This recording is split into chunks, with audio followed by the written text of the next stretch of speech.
Hello my dear friends, कैसे हैं आप सभी। आशा करता हूं आप सभी अच्छे होंगे। और आज ये एक्टिव पैसिव की दूसरी वीडियो है जिसमें हम प्रेजेंट इंडेफिनिट टेंस के कुछ सेंटेंसेस को डिटेल में बनाएंगे ताकि और बेहतर तरीके से आपको इनके प्रति एक क्लैरिटी आए, एक अंडरस्टैंडिंग आए, राइट। स्टार्ट करने से पहले मैं कुछ एक बार फिर से थोड़ा बेसिक आपको बता देता हूँ। जैसे इसमें जो एक्टिव वाला पार्ट रहता है उसमें सबसे ज़्यादा जो अहमियत दी जाती है वो दी जाती है सब्जेक्ट को, क्योंकि काम करने वाला जो व्यक्ति होता है उसको ज़्यादा अहमियत दी जाती है। वही मेन कर्ता धर्ता एक्टिव में कहलाता है। इसका दूसरा नाम है डूअर, राइट। और जब हम पैसिव की बात करते हैं तो पैसिव में जो काम किया जा चुका है, यानी जो वर्क डन, किया गया जो काम है उसको ज़्यादा इम्पोर्टेंस दिया जाता है, राइट। उदाहरण के तौर पर अगर मैं बात करूं आपसे, जैसे मैंने यहाँ पर लिखा राम आम खाता है,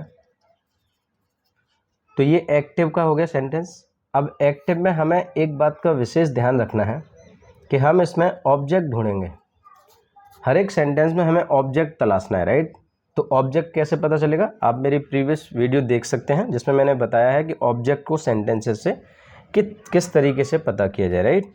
जैसे वर्ब से पूछते हम, वर्ब से हम क्या लगाकर पूछें या वर्ब से हम किसे लगाकर पूछें, तो जो भी आंसर सेटिस्फाइड हो जाता है और जो हमें मिलता है रिप्लाई में वो हमारा ऑब्जेक्ट कहलाता है, राइट। जैसे यहाँ राम आम खाता है, तो हम वर्ब से क्या लगाकर पूछें, क्या खाता है राम, क्या लगाकर पूछा, आम खाता है, तो ये क्या हो गया ऑब्जेक्ट, राइट। तो इसका मतलब है कि इस सेंटेंस का पैसिव बनाया जा सकता है, राइट। तो ये एक्टिव था, राम आम खाता है। अब मैं इसका पैसिव बनाऊं तो कैसे होगा, इसी बात को मुझे पैसिव में कहनी है लेकिन इसका अर्थ नहीं बदलना चाहिए, राइट। तो राम आम खाता है तो हम कैसे कह सकते हैं, आम खाया जाता है किसके द्वारा, राम के द्वारा, राइट, राम के द्वारा। आम खाया जाता है राम के द्वारा, मीनिंग पर कोई भी प्रभाव नहीं पड़ा। इसीलिए कहा जाता है कि एक्टिव से जब भी हम पैसिव बनाते हैं तो उसका स्ट्रक्चर क्या होता है, बदल जाता है, लेकिन मीनिंग चेंज नहीं होता, मीनिंग एज इट इज़ रहता है, राइट। जैसे सब्जेक्ट है, वर्ब है और ऑब्जेक्ट है, राइट। तो इसमें क्या है, जब भी हम पैसिव बनाते हैं तो जो सेंटेंस के एक्टिव का जो ऑब्जेक्ट रहता है वो तो हमारा क्या बन जाता है, सब्जेक्ट बन जाता है। और एक्टिव में जो सब्जेक्ट रहता है वो क्या बन जाता है, ऑब्जेक्ट बन जाता है। और वर्ब एज इट इज़ रहती है, लेकिन वर्ब की कौन सी अवस्था लगती है, तीसरी अवस्था लगती है, राइट। वर्ब की थर्ड फॉर्म का प्रयोग इसमें होता है। जैसे मैंने ये सेंटेंस यहाँ पर लिखा है प्रेजेंट इंडेफिनिट का, ही ब्रिंग्स वह लाता है, समथिंग यानी कुछ, फ्रॉम मार्केट बाजार से, फॉर मी यानी मेरे लिए, वह बाजार से मेरे लिए कुछ लाता है। अब देखिए वर्ब से आपने पूछा क्या लाता है, समथिंग लाता है, राइट। तो इस सेंटेंस में जो ऑब्जेक्ट है वो समथिंग ही है, तो सेंटेंस की शुरुआत यहीं से होगी, तो समथिंग। अब एक बात और मैं आपको बताना चाहूँगा और वो ये है कि जब भी हम प्रेजेंट इंडेफिनिट टेंस का पैसिव बनाते हैं तो इस बात का विशेष ध्यान रखना है आपको कि जब भी प्रेजेंट इंडेफिनिट टेंस आपके सामने आएगा तो वो वर्ब की फर्स्ट फॉर्म के साथ एस ए एस दिखाई देगा, या वर्ब की first form S A S नहीं, या फिर डू और डज दिखाई देगा, तो हमें तुरंत पहचान लेना है कि ये प्रेजेंट इंडेफिनिट है। और जब इसका पैसिव बनेगा तो हमें सब्जेक्ट के अकॉर्डिंग इज एम आर में से कोई एक प्लस वर्ब की थर्ड फॉर्म का प्रयोग करना है, राइट। तो इस सेंटेंस को कैसे बनाएंगे, समथिंग माने होता है कुछ, और कुछ को गिना नहीं जा सकता, राइट। तो इसको हम सिंगुलर की कैटेगरी में रखेंगे, तो समथिंग। अब इसके लिए क्या लगाएंगे हम, इज, समथिंग इज। अब इसके बाद क्या है, verb.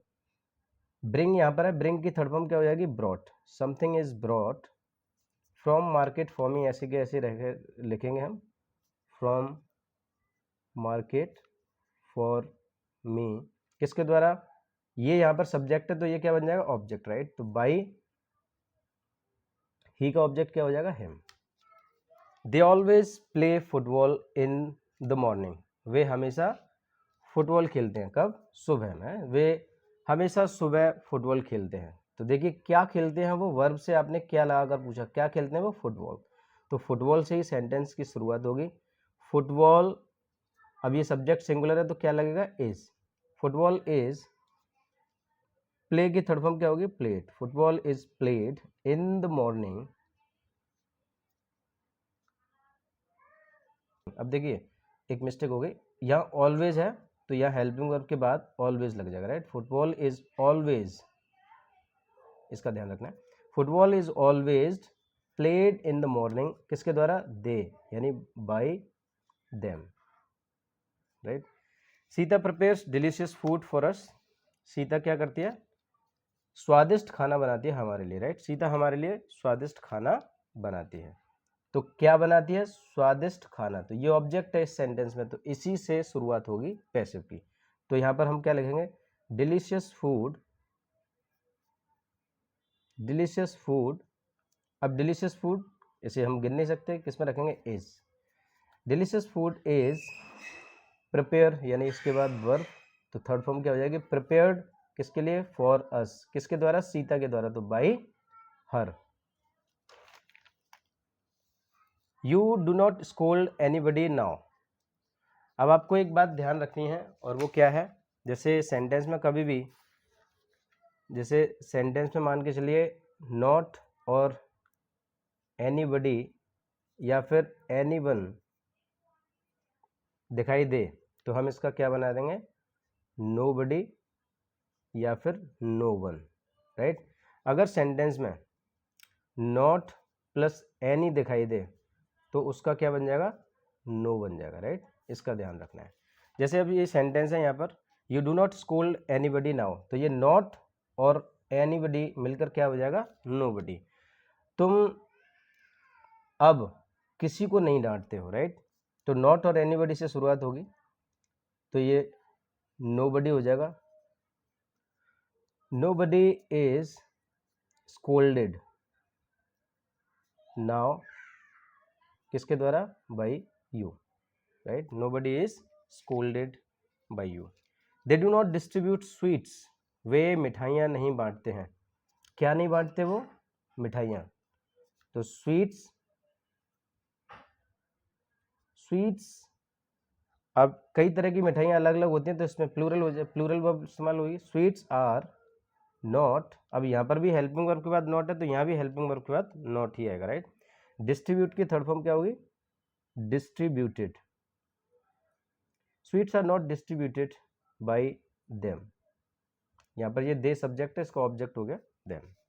He does not provide any information, any information मैंने अभी बताया था आपको, अगर नॉट और एनी दिखाई देगा तो इन दोनों को मिलाकर क्या बनाएंगे अब? नो।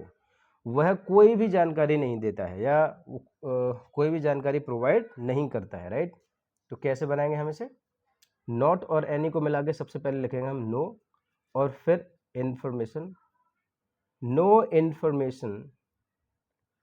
अब इन्फॉर्मेशन को तो हम गिन नहीं सकते, इसलिए singular category, right. No information is a provide verb provided by him. तो क्या नहीं पीती वो? चाय। तो चाय से शुरुआत होगी, टी, और चाय को गिन नहीं सकते, तो singular category. Tea is not taken, take की third form taken by her. अब ये इंटेरोगेटिव सेंटेंसेस हैं, इसमें फिर आगे इंटेरोगेटिव नेगेटिव भी हैं, और अभी हमने किए थे सिंपल और नेगेटिव, राइट। एक ही वीडियो में हम चारों तरह के सेंटेंसेस को कवर करेंगे, राइट। तो do you like these books, क्या आप इन किताबों को पसंद करते हो? अब देखिए सबसे ज़्यादा आसान तरीका इनको बनाने का होता है, फॉर्मूला के चक्कर में आप बिल्कुल भी ना पढ़ें। देखिए सेंटेंस की शुरुआत हेल्पिंग वर्ब से आई है, तो आपको भी उसकी जगह पर हेल्पिंग वर्ब रखनी है। इनके एक्टिव में हेल्पिंग वर्ब के बाद सब्जेक्ट है, तो आपका भी सब्जेक्ट आना चाहिए। एक्टिव में सब्जेक्ट के बाद वर्ब है, तो आपकी भी वर्ब आनी चाहिए, राइट। इस तरीके से आपको बनाना है। अब बस ऑब्जेक्ट ढूंढ लो आप अपना। Do you like these books, क्या आप इन किताबों को पसंद करते हो? क्या पसंद करते हो? इन किताबों को। तो ये आपका ऑब्जेक्ट है यहाँ, जो पैसिव में सब्जेक्ट बनेगा, राइट। तो डू की जगह पर क्या रखा जाए? आपको पता है कि प्रेजेंट इंडेफिनिट का एक्टिव पैसिव, एक्टिव से पैसिव बनता है, तो is am are helping verb का प्रयोग किया जाता है, और ये सब्जेक्ट बनेगा, तो ये प्लूरल है, तो यानी आर लगेगा। डू की जगह पर क्या लिखा जाएगा? Are, right, are. अब इस हेल्पिंग वर्ब के बाद इनका सब्जेक्ट है, तो हमारा भी सब्जेक्ट होना चाहिए। हमारा सब्जेक्ट क्या बनेगा? ये आर दीज बुक्स अब सब्जेक्ट के बाद इनका वर्ब है तो हमारी भी क्या होनी चाहिए verb. Are these books liked by you, right. Does she give him some rupees. अब देखिए कभी कभी क्या होता है कि एक वर्ब को हम डाई ट्रांजिटिव भी कहते हैं। जैसे मैंने यहाँ पर लिखा he gave me some rupees, right. उसने मुझे कुछ रुपए दिए।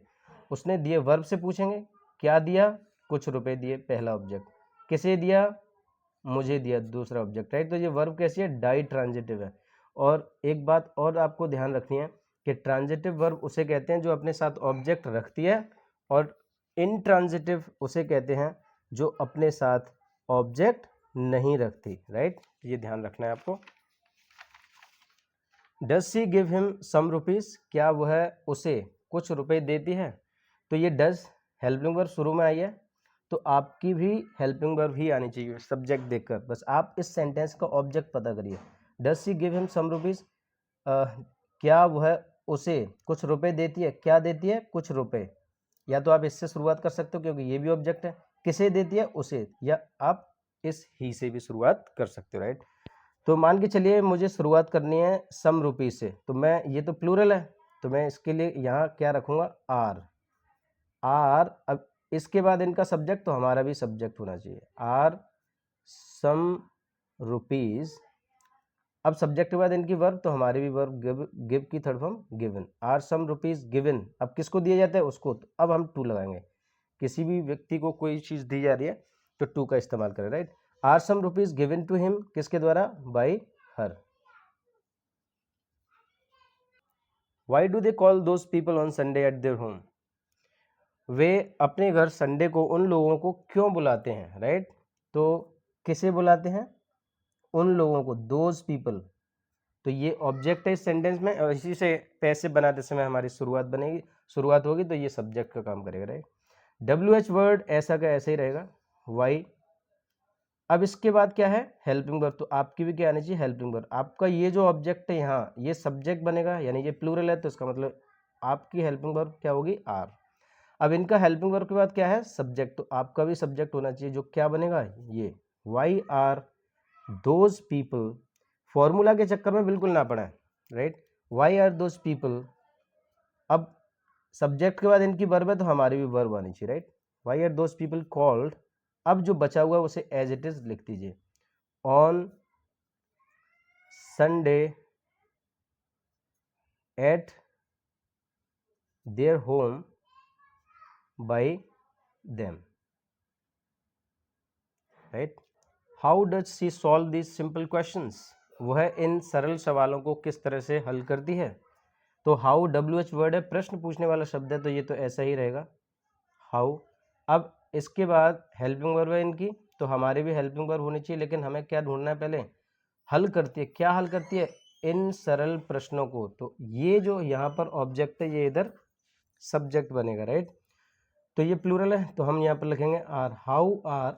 अब इनका हेल्पिंग वर्ब के बाद सब्जेक्ट है, तो आपका भी क्या आना चाहिए, subject. How are these simple questions. अब इनकी सब्जेक्ट के बाद क्या है, वर्ब, तो आपकी भी क्या होनी चाहिए, वर्ब। सॉल्व्ड किसके द्वारा, उसके द्वारा, by her. When does she not eat food. अब यहाँ पर क्या है, वह कब खाना नहीं खाती है। क्या नहीं खाती वो, खाना। तो ये ऑब्जेक्ट है, तो WH वर्ड व्हेन तो ऐसा कर ऐसे ही रहेगा। इसके बाद हेल्पिंग वर्ब, तो हमारी भी हेल्पिंग वर्ब आएगी इसे देखकर, क्योंकि इसका ये ऑब्जेक्ट है एक्टिव में, और इसको ही सब्जेक्ट बनना है, और फूड को गिना नहीं जा सकता, इसलिए इसके लिए क्या लगाएंगे, इज। तो हमारी भी हेल्पिंग वर्ब हो गई। इनकी हेल्पिंग वर्ब के बाद सब्जेक्ट है, तो हमारा भी सब्जेक्ट आएगा, राइट। इनका सब्जेक्ट के बाद नॉट है, तो हमारा भी क्या आएगा, नॉट। इनका नॉट के बाद ईट है, तो हमारी भी क्या आएगी, वर्ब, बस थर्ड फॉर्म हो जाएगी। Why when is food not eaten, किसके द्वारा, by her. Why do they not teach students. वे छात्रों को या विद्यार्थियों को कहाँ नहीं पढ़ाते हैं। किसे नहीं पढ़ाते हैं, स्टूडेंट्स को, राइट। तो ये तो ऐसे कैसे रहेगा, वेयर।